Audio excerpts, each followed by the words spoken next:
आज का हमारा ये डीप डाइव मिशन बहुत ही खास होने वाला है। हम मुगल साम्राज्य के पूरे ऐतिहासिक सफर को डिकोड करने वाले हैं, खास तौर पर UP police, SSC, railway, UPSC और बाकी स्टेट एग्जाम्स की तैयारी करने वालों के नजरिए से। तो रेडी हैं सफर के लिए? बिल्कुल, एकदम रेडी। पर शुरू करने से पहले एक रूल क्लियर कर देते हैं। हम इस चर्चा में केवल हमारे पास मौजूद सटीक सोर्स मटेरियल और ऐतिहासिक तथ्यों पर ही बात करेंगे। कोई बाहरी कहानी या कल्पना इसमें नहीं जोड़ी जाएगी। Got it.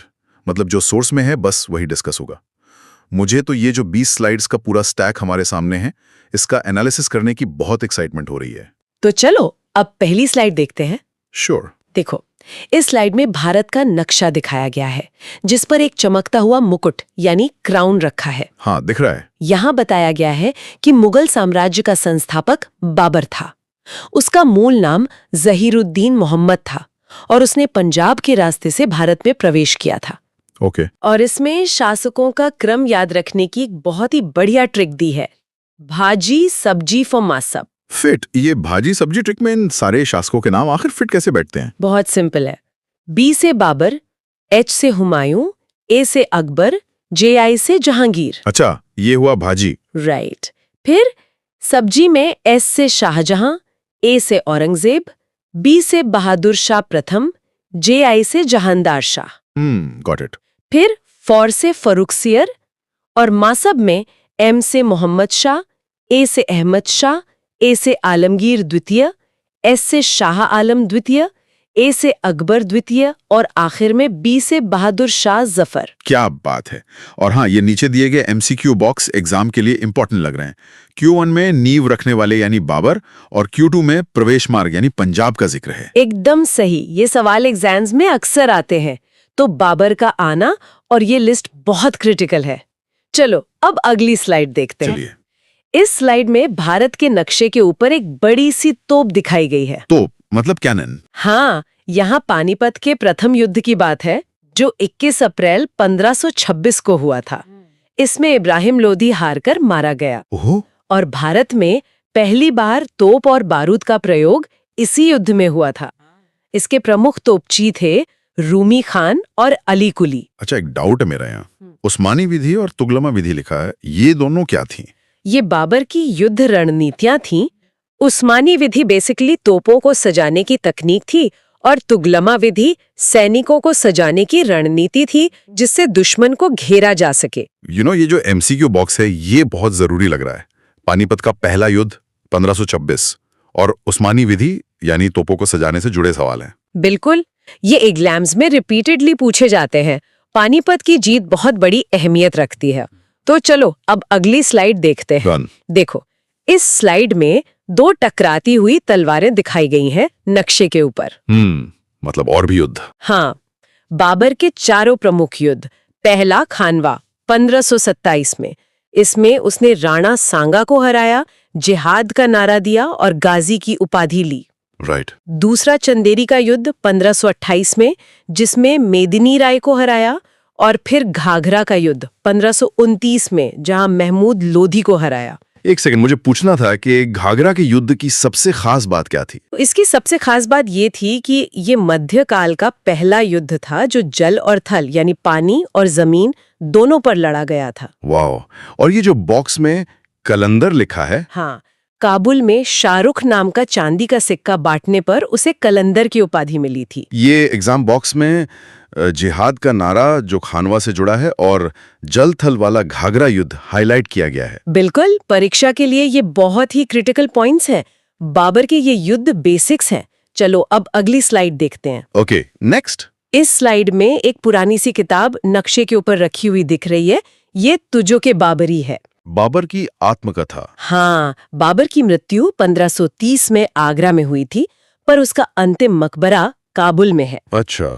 और ये आत्मकथा तुजूक ए बाबरी मूल रूप से तुर्की भाषा में है। वो मुबैयन पद्य शैली का जन्मदाता था और उसने भारत को कारीगरों का देश कहा था। एक चीज क्लियर करनी थी, बाबरनामा मूल रूप से किस भाषा में थे? एकदम स्पष्ट है सोर्स में, ये तुर्की भाषा में लिखी गई थी। तो एग्जाम बॉक्स में बाबरनामा की भाषा यानी तुर्की और अंतिम मकबरा यानी काबुल पूछा गया है। बिल्कुल सहमत हूँ। ये अक्सर बच्चों को कंफ्यूज करता है कि मृत्यु आगरा में हुई पर मकबरा काबुल में है। तो बाबर का जीवन यहीं समाप्त होता है। चलो अब अगली स्लाइड देखते हैं। श्योर। यहाँ नक्शे पर एक ग्लोब या जिसे ज्योतिष यंत्र कह सकते हैं वो बना हुआ है। हुमायूं का दौर आ गया। हाँ, 1530 में हुमायूं गद्दी पर बैठा और ये एकमात्र मुगल था जिसने अपने भाइयों में पूरे साम्राज्य का बंटवारा किया था। ये तो बहुत बड़ी गलती रही होगी। बिल्कुल। उसने दीनपना शहर बसाया और उसे ज्योतिष में इतना गहरा विश्वास था कि वो 7 दिन में 7 अलग-अलग रंग के कपड़े पहनता था। उसकी उपाधि इंसाने कामिल थी। सीरियसली? और न्याय के लिए उसने कौन सा दिन तय किया था? सोर्स के मुताबिक उसने न्याय के लिए बुधवार का दिन तय किया था। ये एमसीक्यू बॉक्स में बंटवारा करने वाला बादशाह हुमायूं और न्याय का दिन बुधवार पूछा है। ये काफी ट्रिकी सवाल है। हाँ, ये फैक्ट सीधे सीधे पूछे जाते हैं। हुमायूं के इस शुरुआती संघर्ष के बाद आगे बहुत कुछ हुआ। चलो अब अगली स्लाइड देखते हैं। ओके। इस स्लाइड में नक्शे पर आपस में टकराती हुई 2 तलवारों से निकलती हुई चिंगारी दिखाई गई है। ओहो, कोई बड़ा टकराव? हाँ, हुमायूं वर्सेस शेरशाह सूरी, 1539 का चौसा का युद्ध, जहां शेर खान ने हुमायूं को हराकर शेर शाह की उपाधि ली थी। हाँ। फिर 1540 में बिलग्राम या कन्नौज का युद्ध हुआ, जहां शेर शाह ने उसे निर्णायक रूप से हरा दिया। और इसके बाद हुमायूं को 15 साल के लिए निर्वासन यानी एग्जाइल में जाना पड़ा। तो ये शेर खान ने शेर शाह की उपाधि किस युद्ध के बाद ली थी? चौसा के बाद ना? बिल्कुल सही। ये उपाधि चौसा के युद्ध यानी 1539 के बाद ली गई थी। और एग्जाम बॉक्स की तरफ देखें तो शेर शाह की उपाधि वाला युद्ध चौसा और बिलग्राम का वर्ष 1540 दोनों हाईलाइटेड हैं। हाँ, इन दोनों युद्धों के बीच का फर्क एग्जामिनर्स का फेवरेट है। तो हुमायूं तो निर्वासन में चला गया। चलो अब अगली स्लाइड देखते हैं। ठीक है। इस स्लाइड में नक्शे पर रखे चांदी के रुपए और सड़क ए आजम यानी जीटी रोड की लाइन दिखाई गई है। ये तो शेरशाह सूरी का एडमिनिस्ट्रेशन लग रहा है। हाँ, अर्थव्यवस्था में उसने चांदी का रुपया और तांबे का दाम शुरू किया। अच्छा। राजस्व में पट्टा और कबूलियत प्रथा लागू की और भूमि नापने के लिए सन की डंडी का प्रयोग किया। उसने सड़क ए आजम और दिल्ली में पुराना किला बनवाया। उसका मकबरा सासाराम बिहार में एक झील के बीच स्थित है। भारत में सर्वप्रथम चांदी का रुपया किसने चलाया था? सोर्स बिल्कुल क्लियर है, ये शेरशाह सूरी ने चलाया था। एग्जाम बॉक्स में चांदी का रुपया और शेरशाह का मकबरा सासाराम दिया है। ये तो हर एग्जाम में आता ही है। बिल्कुल। शेरशाह का ये छोटा पर शानदार प्रशासन बहुत सवाल बनाता है। चलो अब अगली स्लाइड देखते हैं। चलिए। यहाँ नक्शे पर एक सफेद संगमरमर का गुंबद दिख रहा है। हुमायूं की वापसी। सही पकड़ा। 1555 में सरहिंद का युद्ध जीतकर उसने मुगल सत्ता की पुनर्स्थापना की। पर 1556 में दीन पनाह की सीढ़ियों से गिरकर उसकी मृत्यु हो गई। इतिहासकार लेन पूल का कथन है, वह जीवन भर लड़खड़ाता रहा और लड़खड़ाते हुए ही मर गया। उसका मकबरा संगमरमर के गुंबद वाला पहला मकबरा है। तो किस युद्ध ने मुगल सत्ता की पुनर्स्थापना की थी? वो सरहिंद का युद्ध था, 1555 वाला। यहाँ एमसीक्यू में पुनर्स्थापना वाला युद्ध सरहिंद और सीढ़ियों से गिरकर मृत्यु हुमायूं पूछा गया है। बिल्कुल। हुमायूं के लड़खड़ाते जीवन का अंत यहीं होता है। तो चलो अब अगली स्लाइड देखते हैं। जी। इस स्लाइड में नक्शे पर रखा एक शाही मुकुट दिख रहा है। मतलब अकबर की एंट्री? हाँ, जन्म 1542 में अमरकोट के राजपूत राजा वीर साल के महल में हुआ और राज्याभिषेक सिर्फ 14 वर्ष की आयु में कलानौर पंजाब में हुआ। संरक्षक थे बैरम खान। सिर्फ 14 साल? हाँ, और इसके तुरंत बाद पानीपत का दूसरा युद्ध हुआ 5 नवंबर 1556 को। बैरम खान के नेतृत्व में मुगल सेना ने हेमू विक्रमादित्य को हराया। तो अकबर का राज्याभिषेक कहाँ हुआ था? ये कलानौर में? बिल्कुल, राज्याभिषेक कलानौर पंजाब में हुआ था। एग्जाम बॉक्स में राज्याभिषेक की जगह कलानौर और पानीपत का दूसरा युद्ध, अकबर और हेमू, बहुत इंपॉर्टेंट लग रहा है। हाँ, छोटी उम्र की ये ताजपोशी हमेशा एग्जाम्स में पूछी जाती है। चलो अब अगली स्लाइड देखते हैं। डन। स्लाइड में एक ढाल और भाले का विजुअल है। युद्धों की बात है। हाँ, हल्दी घाटी का युद्ध 1576 में मुगलों, जिनका नेतृत्व राजा मानसिंह कर रहे थे, और महाराणा प्रताप के बीच हुआ। फिर गुजरात विजय 1572, जो दुनिया का सबसे तेज सैन्य अभियान था। यहीं अकबर ने पहली बार समुद्र देखा था और इसी की याद में उसने फतेहपुर सीकरी में बुलंद दरवाजा बनवाया। तो ये बुलंद दरवाजा किस विजय के उपलक्ष्य में बना था? ये गुजरात विजय की याद में बना था। यहाँ एमसीक्यू में हल्दी घाटी का वर्ष 1576 और बुलंद दरवाजा यानी गुजरात विजय हाईलाइटेड है। एकदम सही। अकबर का युद्ध कौशल इन पॉइंट से झलकता है। चलो अब अगली स्लाइड देखते हैं। ओके। इस स्लाइड में न्याय के तराजू वाला विजुअल दिखाया गया है। एडमिनिस्ट्रेशन और नीतियां। राइट। सैन्य सुधार में उसने मनसबदारी प्रणाली शुरू की जिसमें जात और सवार होते थे। अच्छा। सामाजिक सुधार में उसने 1562 में दास प्रथा, 1563 में तीर्थ यात्रा कर और 1564 में जजिया कर समाप्त किया। बहुत सारे रिफॉर्म्स। हाँ। धार्मिक नीति में दीने इलाही शुरू किया 1582 में, जिसे अपनाने वाले प्रथम हिंदू बीरबल थे, और राजस्व के लिए राजा टोडरमल द्वारा 10 साला बंदोबस्त लागू किया गया। मुझे जजिया कर का साल कंफर्म करना था, ये किस वर्ष समाप्त किया गया था? जजिया कर 1564 में समाप्त किया गया था। एग्जाम बॉक्स में जजिया समाप्ति वर्ष 1564 और मनसबदारी अकबर पर फोकस है। बिल्कुल, ये सुधार अकबर के काल की नींव है। तो चलो अब अगली स्लाइड देखते हैं। श्योर। यहाँ 9 रत्नों से जड़ित एक सुनहरी अंगूठी दिख रही है। नवरत्न। हाँ। प्रमुख थे बीरबल, जिनका मूल नाम महेश दास था, अबुल फजल, जिन्होंने आईने अकबरी और अकबरनामा लिखी, तानसेन, जिनका मकबरा ग्वालियर में है और उपाधि थी कंठाभरण वाणी विलास। वाओ, इतनी भारी उपाधि। और अन्य रत्न थे टोडरमल, मानसिंह, मुल्ला दो प्याजा।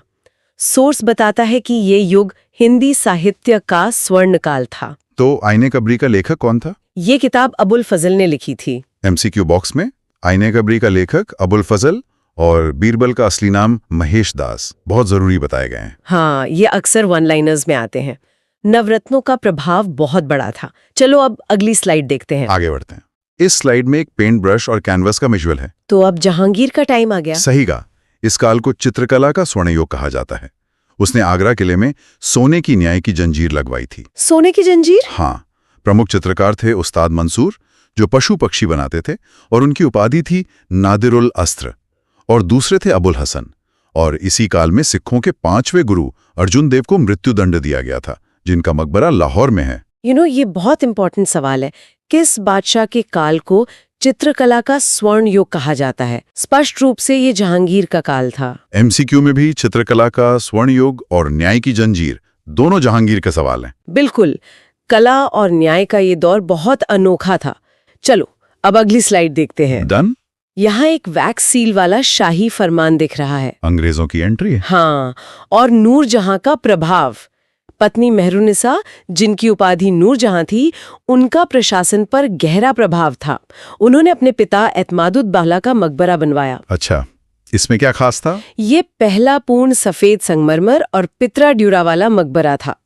और जहांगीर के ही काल में ब्रिटिश राजदूत कैप्टन हॉकिंस 1608 में और सर थॉमस रो 1615 में व्यापारिक अनुमति के लिए आए थे। ये नूरजहां का वास्तविक नाम क्या था? मेहरुनिसा। हाँ, उनका असली नाम मेहरुनिसा था। एग्जाम बॉक्स में नूरजहां का असली नाम और सर थॉमस रो के आगमन यानी जहांगीर के समय पर फोकस है। अंग्रेजों का ये प्रवेश आगे बहुत भारी पड़ा। तो चलो अब अगली स्लाइड देखते हैं। चलिए। इस स्लाइड में एक शानदार ताजमहल का विजुअल है। शाहजहां। बिल्कुल, ये स्थापत्य कला यानी आर्किटेक्चर का स्वर्ण युग था। शाहजहां का मूल नाम खुर्रम था। उसने राजधानी आगरा से दिल्ली शिफ्ट की। दिल्ली का लाल किला, जामा मस्जिद और ताजमहल बनवाया। ताजमहल के वास्तुकार उस्ताद अहमद लाहौरी थे। इसे पत्नी अर्जुमंद बानो बेगम की याद में बनवाया गया। और प्रसिद्ध मयूर सिंहासन, जिसे तख्ते ताऊस कहते हैं, वो भी इसी ने बनवाया। एक मिनट, मुमताज महल का असली नाम क्या था? उनका असली नाम अर्जुमंद बानो बेगम था। यहाँ एमसीक्यू में स्थापत्य कला का स्वर्ण युग शाहजहां और मुमताज का असली नाम हाईलाइटेड है। हाँ, वास्तुकला का ये शिखर काल बहुत सवाल पैदा करता है। चलो अब अगली स्लाइड देखते हैं। ओके। इस स्लाइड में बीच से टूटा हुआ एक राज सिंहासन दिख रहा है। मतलब वॉर ऑफ सक्सेशन? हाँ, उत्तराधिकार का युद्ध। शाहजहां के बेटों दारा शिकोह, औरंगजेब, शाह शुजा और मुराद के बीच। औरंगजेब ने सत्ता हथिया ली। दारा शिकोह बहुत विद्वान था, जिसने 52 उपनिषदों का सिरे अकबर नाम से अनुवाद किया था। औरंगजेब ने शाहजहां को 8 वर्ष तक आगरा किले में कैद रखा। ये उपनिषदों का फारसी अनुवाद सिरे अकबर किसने करवाया था? ये काम दारा शिकोह ने किया था। एग्जाम बॉक्स में सिरे अकबर, दारा शिकोह और सामूगढ़ का युद्ध औरंगजेब और दारा शिकोह के बीच बहुत क्रिटिकल लग रहे हैं। बिल्कुल, सत्ता संघर्ष का ये अंत बहुत दर्दनाक था। चलो अब अगली स्लाइड देखते हैं। श्योर।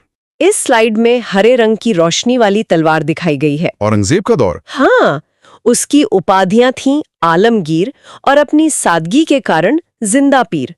उसने साम्राज्य का सर्वाधिक विस्तार किया। 1686 में बीजापुर और 87 में गोलकुंडा जीते। अच्छा। पर उसकी धार्मिक नीति बहुत कट्टर थी। 1679 में जजिया कर पुनः लागू कर दिया, संगीत पर पाबंदी लगा दी, जबकि वो खुद वीणा बजाता था। ये किस बादशाह को जिंदा पीर कहा जाता था? औरंगजेब को अपनी सादगी के कारण जिंदा पीर कहा जाता था। MCQ बॉक्स में जिंदा पीर और जजिया पुनः लागू करने का वर्ष 1679 एग्जाम के लिए एकदम फिक्स सवाल हैं। बिल्कुल, औरंगजेब का ये चरित्र काफी विरोधाभासी है।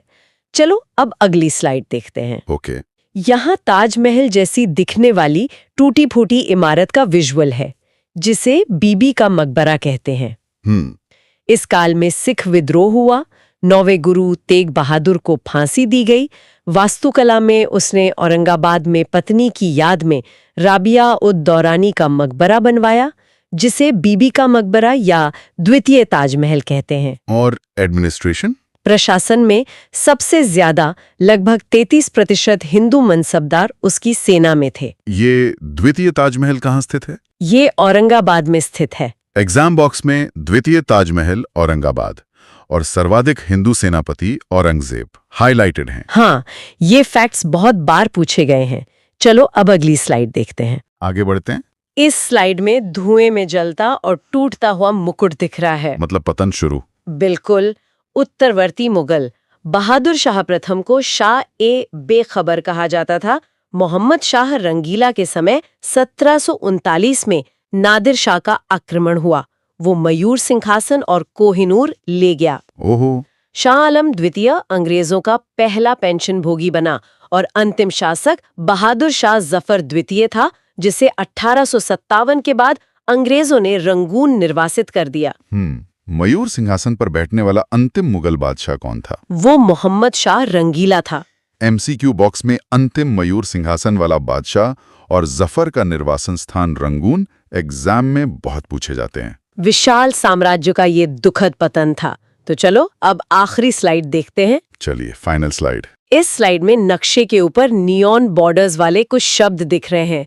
ये मुगल कालीन शब्दावली है। अच्छा, टर्मिनोलॉजी। हाँ, जुमाबित का मतलब था धर्मनिरपेक्ष कानून, मुहतसिब मतलब सार्वजनिक नैतिकता का रक्षक, मदद-ए-माश का मतलब था विद्वानों को दी जाने वाली करमुक्त भूमि, और राजभाषा थी फारसी। ये मदद-ए-माश का एग्जैक्ट अर्थ क्या है?